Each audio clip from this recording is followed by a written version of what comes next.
Job లోనే ఉండిపోవాలా లేకపోతే business start చేయాలా? ఇది నెవర్ ఎండింగ్ డిబేట్. జాబ్ లో ఉన్నాను, ఒక 30-40 ఇయర్స్ తర్వాత నా నెక్స్ట్ జనరేషన్ కి నా శాలరీ ట్రాన్స్ఫర్ అవుతుందా? నో, వాళ్ళకి ఏమీ దొరకదు. నేను జాబ్ వదిలినట్లయితే అక్కడితో ఆ శాలరీ అనేది స్టాప్ అవుతుంది. బిజినెస్ అలా కాదు, ఎంత చిన్నదైనా ఎంత పెద్దదైనా ఎక్కడి నుంచి నేనైతే వదులుతానో అక్కడి నుంచి నా నెక్స్ట్ జనరేషన్ టేక్ ఓవర్ చేయొచ్చు. ఇలాంటి ఒక అవకాశం బిజినెస్ స్టార్ట్ చేసినట్లయితే ఉంటుంది. బట్ వేరే వెర్షన్ కూడా ఉంది. జాబ్ లో ఉన్నారనుకోండి, కంపెనీ సేల్స్ డ్రాప్ అయిపోతే మీ శాలరీని తగ్గించరు కదా, సో రెగ్యులర్ ఇన్కమ్ ఫిక్స్డ్ గా వస్తుంది. అది జాబ్ ఇచ్చే కంఫర్ట్ అంటారు. బట్ టీసీఎస్ నుంచి 12,000 మెంబర్స్ ని తీసేశారు కదా, అప్పుడు ఏం చేయాలి? ఇలాంటి సిచ్యువేషన్ లోనే మనం ఎదుర్కొనే క్వశ్చన్ ఏంటో తెలుసా? బిజినెస్ ఎలా స్టార్ట్ చేయాలి? దానికి ఏదైనా క్వాలిఫికేషన్ ఉందా? లేదే. సో ఎలాంటి విషయాలు గమనించాలి? What are the basic fundamentals to start a business or to approach a business idea? దీని గురించే ఈ వీడియోలో డీటెయిల్ గా నేను ఎక్స్ప్లెయిన్ చేస్తున్నాను. సో వీడియో ఎండ్ వరకు చూడండి. ఇంతవరకు మన యూట్యూబ్ ఛానల్ కి సబ్స్క్రైబ్ అవ్వకపోతే ఇప్పుడే సబ్స్క్రైబ్ అవ్వండి. నమస్కారం, నేను అభిషేక్ రామప్ప. మీరు డాక్టర్ అవ్వాలంటే మెడిసిన్ చదవాలి, లీగల్ ప్రాక్టీషనర్ అవ్వాలంటే లా చదవాలి, ఇంజనీరింగ్ ఫీల్డ్ లో ఎక్సెల్ అవ్వాలంటే ఇంజనీరింగ్ చదవాలి, బిజినెస్ ఫీల్డ్ లో ఎక్సెల్ అవ్వాలంటే దేన్ని చదవాలి?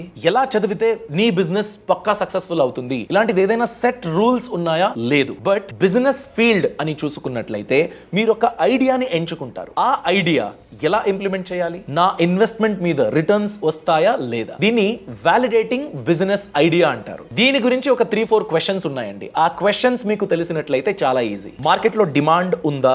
First question. జనాలు మార్కెట్లో ఉన్న ఒక ప్రోడక్ట్ కి డబ్బు పే చేయడానికి రెడీగా ఉన్నారా లేదా? మీకు ఆ సబ్జెక్ట్ గురించి హోల్డ్ ఉందా, ఎక్స్పర్టీజ్ ఉందా అనేది. అండ్ లాస్ట్ క్వశ్చన్, మీరు ఆ బిజినెస్ ని లవ్ చేయగలుగుతారా? Do you love to do what you are liking? ఇది చాలా బేసిక్ ఫండమెంటల్ క్వశ్చన్స్. దీనికి ఆన్సర్ లేకపోతే మీరు నెక్స్ట్ ప్రొసీడ్ అవ్వడం యూజ్ లేదండి. ఫర్ ఎగ్జాంపుల్, ఫేస్బుక్ ఉందండి. రేపటి నుంచి మీరు ఫేస్బుక్ జనరల్ అకౌంట్ యూజ్ చేయాలన్నా కూడా 300 రూపీస్ పే చేయాలి ఎవ్రీ మంత్. అంటే మీరు పే చేస్తారా? చాలా ఇంపార్టెంట్. ఈ క్వశ్చన్ కి మీ దగ్గర ఆన్సర్ ఉంటే ఎలాంటి ప్రోడక్ట్ ఆర్ సర్వీస్ గురించి మీరు ప్లాన్ చేయాలి అది తెలుస్తుంది. నెక్స్ట్ మీరు అర్థం చేసుకోవాల్సింది, ఎన్నో బిజినెస్లు ఉన్నాయి, ఎన్నో ఐడియాస్ ఉన్నాయి, అవన్నీ హిట్ అవ్వలేదు. నా ఐడియా కొత్తగా నేను స్టార్ట్ చేసినట్లయితే ఎందుకు హిట్ అవుతుంది? ఎలా అది తెలుసుకోవడం? దీనికి ఫస్ట్ ప్రిన్సిపల్స్ గురించి మీరు తెలుసుకోవాలి. ఏంటి first principles?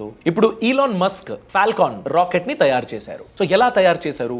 Was he a rocket engineer? Rocket గురించి చదువుకున్నారా? లేదే. He started understanding the first principles. అంటే ఏదో ఒక బిజినెస్ ని మీరు ఎంచుకున్నట్లయితే, ఫర్ ఎగ్జాంపుల్ ఒక ఫుడ్ బిజినెస్ ని కన్సిడర్ చేయండి. మీరు ఒక ప్రోడక్ట్ ని తయారు చేస్తున్నారు, అమ్ముతున్నారు. దీంట్లో ఫస్ట్ ప్రిన్సిపల్స్ ఏంటి? Food is everybody's concern. ఎలాంటి మెటీరియల్స్ యూజ్ చేస్తున్నారు, ఎలా తయారు చేస్తున్నారు దాన్ని, ద ప్రాసెస్ చాలా క్లీన్గా ఉండాలి, రా మెటీరియల్స్ ప్రాపర్ క్వాలిటీగా ఉండాలి. దీంట్లో క్వాలిటీ అడిషన్ చేసి మీరు వేరే ప్రోడక్ట్ ని తయారు చేయడానికి అవకాశం ఉంటే, లేకపోతే క్వాలిటీ అడిషన్ అని చూసుకున్నప్పుడు ఇప్పుడు చిక్కీ అని ఉండేది, జాగరీ యూజ్ చేసి పీనట్స్ యూజ్ చేసి చేసేవారు.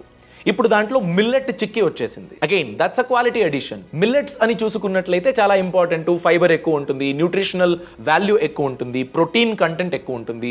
దాని గురించి మిల్లెట్ చిక్కీ కంపారిటివ్లీ బెటర్.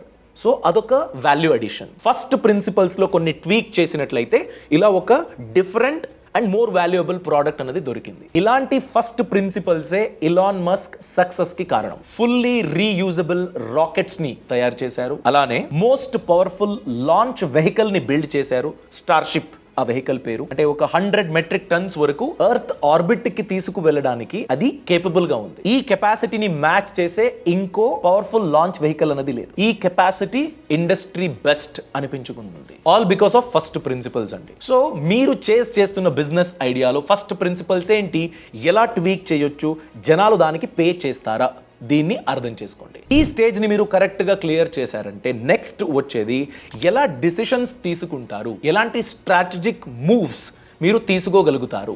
చాలా ఇంపార్టెంట్. ఇవి క్వాలిటీస్ కూడా అనొచ్చు. ఫస్ట్ వన్, ఎనీ బిజినెస్ కి ఒక క్యాల్కులేటెడ్ రిస్క్ ని తీసుకునే కెపాసిటీ ఉండాలి. రియల్ లైఫ్ ఎగ్జాంపుల్స్ తో మీకు చెప్తాను. 5 క్వాలిటీస్ డిస్కస్ చేయబోతున్నాను. ఎవ్రీ క్వాలిటీకి రియల్ లైఫ్ ఎగ్జాంపుల్ ని నేను ఇస్తాను. For the first one, calculated risk అండి. దీంట్లో Swiggy food delivery company start చేసినప్పుడు ఫుడ్ డెలివరీ కంపెనీ కాదు, అదొక కొరియర్ సర్వీస్ బిజినెస్ లా మొదలు పెట్టారు. దాని తర్వాత వాళ్ళు ఫుడ్ డెలివరీ ఆపర్చునిటీ అని చూశారు. ఈ బిజినెస్ ఐడియాని మనం చేసినట్లయితే మంచి ప్రాఫిట్ దొరుకుతుంది. ఉంది, మంచి అవకాశం అని దాన్ని పైవట్ చేశారు. కొరియర్ బిజినెస్ నుంచి ఫుడ్ డెలివరీ బిజినెస్ తరపున వాళ్ళు ఫోకస్ పెట్టారు. ఇలాంటి ఒక క్యాల్కులేటెడ్ రిస్క్ ని తీసుకునే కెపాసిటీ మీకు ఉండాలి. ఎందుకంటే ఫుడ్ డెలివరీ స్పేస్ ఇంత పెద్దదిగా పెరగొచ్చా అనే ఐడియా ఎవరికి లేదు. దాన్ని ట్రై చేయాలంటే అబ్బబ్బో రిస్క్ వద్దనుకునేవాళ్ళు.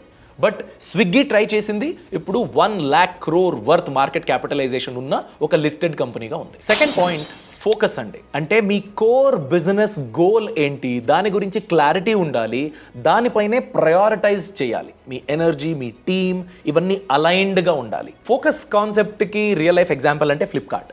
వాళ్ళు కస్టమర్ ఎక్స్పీరియన్స్, అలానే building trust for online shopping, దీని గురించి ఫోకస్ పెట్టింది. ఇప్పుడు ఫ్లిప్కార్ట్ కానీ అమెజాన్ కానీ ఎలా ఫంక్షన్ చేస్తారు? కంపెనీ ఉంటుంది, ఆర్డర్స్ వస్తాయి, ఎవరో మ్యానుఫ్యాక్చరర్ ఉన్నారు, ఎవరో ఆర్డర్ పెట్టారు, వీళ్ళు మిడిల్ మెన్గా ఉండి అక్కడి నుంచి షిప్మెంట్ తీసుకుని ఎవరైతే ఆర్డర్ చేశారో వాళ్ళకి ఇస్తారు కదా.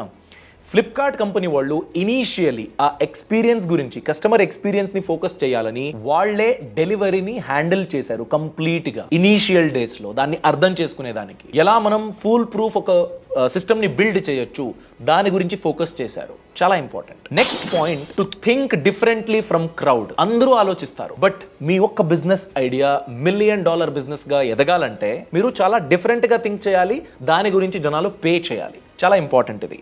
సో దీనికి ఎగ్జాంపుల్ అని చూసుకున్నట్లయితే షుగర్ కాస్మెటిక్స్ అండి. ఫౌండర్ వినీతా సింగ్. అంటే కాస్మెటిక్స్ అని ఒక స్పేస్ ని మీరు చూసుకున్నట్లయితే ఫారిన్ బ్రాండ్స్ ఎక్కువగా డామినేట్ చేస్తున్నాయి ఇండియన్ మార్కెట్ అని చూసుకున్నట్లయితే. షుగర్ కాస్మెటిక్స్ వాళ్ళు ఏం చేశారు?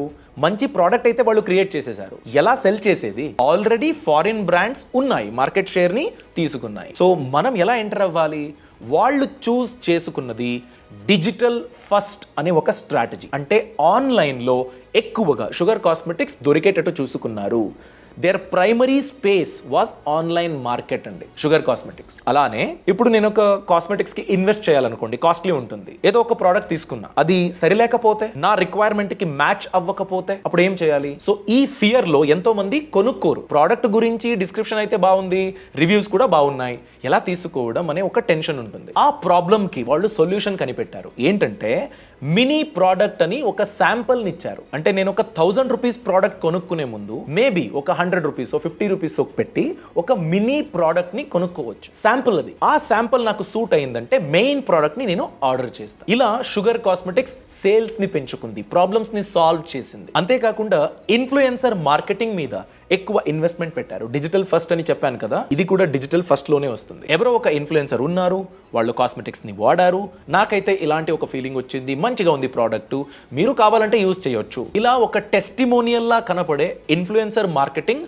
వాళ్ళ సేల్స్ కి చాలా పెద్ద కాంట్రిబ్యూషన్ ని ఇచ్చింది. సో ఇది sugar cosmetics story. Next quality, reading the market. Trend ఎలా ఉంది, జనాలు ఎలా బిహేవ్ చేస్తున్నారు, దీని గురించి మీరు అర్థం చేసుకోవాలి. అగైన్ ఇక్కడ మనం ఈ ఫ్లిప్కార్ట్ కేస్ స్టడీని తీసుకురావచ్చు. ఏంటంటే ఇండియన్ మైండ్ సెట్ ఎలా ఉండేది? ప్రోడక్ట్ అయితే ఉంది, ఫ్లిప్కార్ట్ ఒక కంపెనీలో ఉంది, వెబ్సైట్ ఉంది, నాకు ప్రోడక్ట్ కనపడుతుంది వెబ్సైట్ లో, నేను ఆన్లైన్ పే చేయడానికి 10 సార్లు ఆలోచిస్తా. పే చేశాను, ప్రోడక్ట్ రాకపోతే, ఫేక్ లింక్ అయితే, ఇది ఫ్లిప్కార్ట్ వెబ్సైటే కాకపోతే ఏం చేయాలి, ఎవరిని అడగాలి, ఇలాంటి ఒక భయం ఉండేది, ఒక హిండ్రెన్స్ ఉండేది. దాని గురించే ఫ్లిప్కార్ట్ ఏం చేశారంటే క్యాష్ ఆన్ డెలివరీ అనే ఒక సిస్టమ్ ని తెచ్చారు. మీరు గుర్తు పెట్టుకోవాలి, ఫ్లిప్కార్ట్ ఆల్రెడీ ఎస్టాబ్లిష్డ్ అమెజాన్ తో పోటీ చేస్తూ ఇలాంటి డిసిషన్స్ తీసుకుంది. చాలా ఇంపార్టెంట్. ఇండియన్ ట్రెండ్ ని వాళ్ళు గమనించారు.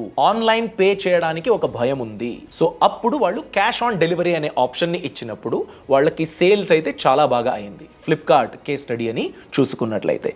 Next one, thought clarity. మీరు ఏదైతే బెస్ట్ నా బిజినెస్ కి అని థింక్ చేస్తున్నారో దాని గురించి ఒక క్లారిటీ ఉండాలి. మీరొక్కరికి క్లారిటీ ఉంటే చాలా? నో, మీ టీం కూడా అలైన్డ్ గా ఉండాలి. ఇన్వెస్టర్స్, స్టేక్ హోల్డర్స్, ఎవరైతే ఆ రెస్పాన్సిబిలిటీని గ్రౌండ్ లెవెల్లోకి వెళ్ళి ఇంప్లిమెంట్ చేస్తున్నారో వాళ్ళకి తెలిసి ఉండాలి. చాలా చాలా ఇంపార్టెంట్ ఇది.